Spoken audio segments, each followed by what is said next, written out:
মিষ্টি বানানোর ক্ষেত্রে আমাদের মাথায় সর্বপ্রথম আসে দুধের ছানা কাটাতে হবে। ছানাটা আবার পারফেক্ট হলো কিনা সেটার একটা বিষয় থাকে, আবার মিষ্টিটা পারফেক্ট হবে কিনা সেটারও একটা ভয় থাকে। এই কাজটা যদিও ঝামেলার নয়, কঠিন নয়, তবু আমার কাছে কেন জানি এটা ঝামেলার মনে হয়। তাই আমি সবসময় চেষ্টা করি দুধের ছানা কাটানোর ভেজাল ছাড়া কিভাবে মজাদার মিষ্টি তৈরি করে নেওয়া যায়। তাই আপনাদের জন্য আজ খুব সহজে হাতের কাছে থাকা মাত্র 2 থেকে 3টি উপকরণ দিয়ে কিভাবে বেবি সুইট মিষ্টি তৈরি করে নিতে পারবেন সেই রেসিপি নিয়ে এসেছি। হ্যালো এভরিওয়ান, আসসালামু আলাইকুম, ওয়েলকাম টু সুপর্ণাস কিচেন। প্রথমেই আমি মিষ্টিটা বানানোর জন্য নিয়ে নিচ্ছি এখানে 1 কাপ পরিমাণ গুঁড়ো দুধ। তাতে দিয়ে দিচ্ছি 1 টেবিল চামচ পরিমাণ সুজি। এখানে সুজিটা অবশ্যই ব্যবহার করতে হবে। আর দিয়ে দিচ্ছি অল্প একটু বেকিং পাউডার। এখানে অবশ্যই বেকিং পাউডারটা বেশি ব্যবহার করা যাবে না, সেক্ষেত্রে মিষ্টিগুলো ভেঙে যাবে। সামান্য বেকিং পাউডার দিলেই চলবে। এবার শুকনো উপকরণগুলো ভালোভাবে হাতের সাহায্যে মিশিয়ে নেওয়া হয়ে গেলে দিয়ে দিচ্ছি 1/2 চা চামচ পরিমাণ ঘি। আপনারা অবশ্যই এখানে ঘিটা ব্যবহার করার চেষ্টা করবেন, তাতে মিষ্টিতে ঘিয়ের একটা স্ট্রং ফ্লেভার পাবেন, খেতে ভালো লাগবে। ঘিয়ের সাথে সবগুলো উপকরণ ভালোভাবে মেশানো হয়ে গেলে অল্প অল্প করে দুধ দিয়ে একটা ডো বানিয়ে নিব। প্রথম দিকে এই ডোটা কিন্তু অনেকটা আঠালো থাকবে, নরম থাকবে, কোনো ব্যাপার না। এটাকে 5 মিনিটের জন্য রেস্টে রেখে দিলেই কিন্তু শক্ত হয়ে যাবে। আর এখানে আপনাদের অল্প অল্প করে দুধ দিয়েই এই ডোটা বানিয়ে নিতে হবে। কতটা দুধ লাগবে সেটা আপনারা বানানোর সময় বুঝতে পারবেন। দুধের পরিমাণটা খুবই সামান্য লেগেছে, তাই আমি এটার পরিমাণটা বলছি না। আপনারা যখন এটা বানাবেন তখনই বুঝতে পারবেন।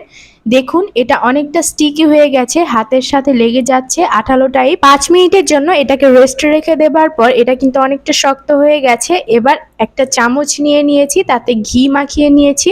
এই চামচের সাহায্যে আমি ডোটা ভাগ করে নিচ্ছি।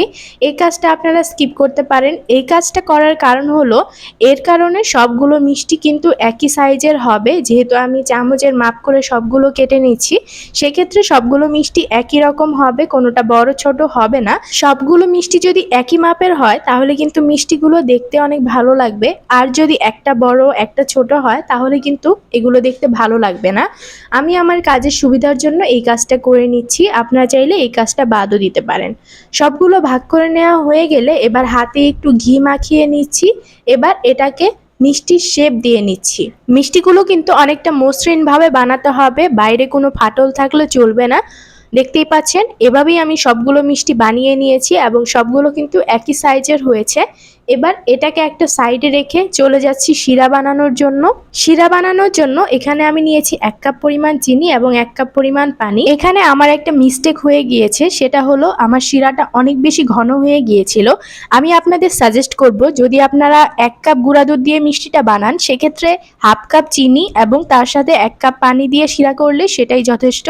যেহেতু শিরাটা ঘন হয়েছে, তার জন্য আমি এটা নামানোর আগে অল্প একটু লেবুর রস দিয়ে দিচ্ছি, যাতে এটা জমে না যায়। আপনারা অবশ্যই 1/2 কাপ চিনি ব্যবহার করবেন, কারণ 1 কাপ চিনিতে অনেক বেশি মিষ্টি হয়ে যায়। আমি চাই না আমার কোনো রেসিপি ফলো করে আপনাদের কোনো জিনিস নষ্ট হোক বা আপনাদের রেসিপিটা নষ্ট হোক। তাই আমি বলতে চাচ্ছি, আমার যে মিস্টেকটা হয়েছে সেটা যেন আপনারা না করেন, তাই আপনাদের সেই টিপসটা দিয়ে দেওয়া। এবার মিষ্টিগুলো ভেজে নেওয়ার পালা। মিষ্টি ভাজার ক্ষেত্রে অবশ্যই তেলটা অতিরিক্ত গরম করে নেওয়া যাবে না। তেলটা হালকা গরম হলেই সে পর্যায়ে মিষ্টিগুলো দিয়ে দিতে হবে। মিষ্টিগুলো ভাজতে শুরু হয়ে গেছে। এ পর্যায়ে সাদা থাকা অবস্থাতেই আমি কিছু মিষ্টি তুলে সেই শিরাতে দিয়ে দিব। এ পর্যায়ে মিষ্টিটা থাকবে গরম এবং শিরাটা থাকবে কুসুম গরম।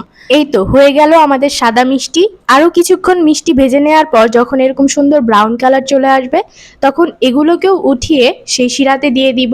এবার সাদা এবং ব্রাউন কালার, 2 কালারের মিষ্টি কিন্তু আমরা পেয়ে গেছি। এবার আরো যে বাকি মিষ্টিগুলো রয়ে গেল, এগুলোকে কালো মিষ্টি বানাবো। তার জন্য এগুলো যখন ভাজতে ভাজতে প্রায় কালো টাইপ হয়ে আসবে, এ পর্যায়ে এগুলোকে উঠিয়ে শিরাতে দিয়ে দিব। বেবি সুইট মিষ্টিগুলোতে কিন্তু 3-4 রকমের 3-4 কালারের মিষ্টি থাকে। আমরা এখানে 3 ধরনের কালার নিয়েছি। এবার সবগুলো মিষ্টি শিরার সাথে আবারও দিয়ে দিচ্ছি। আমি আপনাদের বলেছিলাম আমার শিরাটা অনেক বেশি ঘন হয়েছে, দেখতেই পাচ্ছেন। এবার এটাকে 2 থেকে 3 ঘন্টার জন্য শিরাতে ডুবিয়ে রাখলেই কিন্তু মিষ্টিটা অনেক বেশি সফট হয়ে যাবে। মিষ্টি শিরাতে দেবার 30 মিনিট পরই আমি আপনাদের এটি সার্ভ করে দেখাচ্ছি।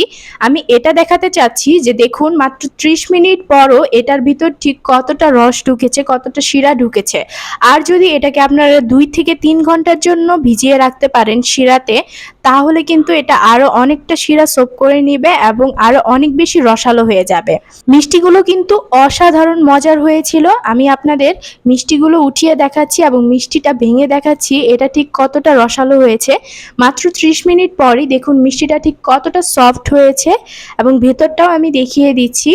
এটা কিন্তু রসে পরিপূর্ণ হয়েছিল। মাত্র 30 মিনিট পর আমি আপনাদের সার্ভ করে দেখিয়েছি, তাতেই এই অবস্থা। তাহলে ভাবুন 2 থেকে 3 ঘন্টা যদি এটাকে শিরার ভিতর ডুবিয়ে রাখা যায় তাহলে এটা অনেকটা সফট হয়ে যাবে এবং এটা কিন্তু আরো রসে টইটুম্বুর হয়ে যাবে। মাত্র 2 থেকে 3টি উপকরণ দিয়ে যদি এরকম মজাদার এবং আকর্ষণীয় বেবি সুইট মিষ্টি বাসাতে তৈরি করে নেওয়া যায় তাহলে আমি মনে করি বাইরে থেকে বাচ্চাদের সেই অস্বাস্থ্যকর মিষ্টিগুলো খাওয়ানোর কোনোই মানে হয় না।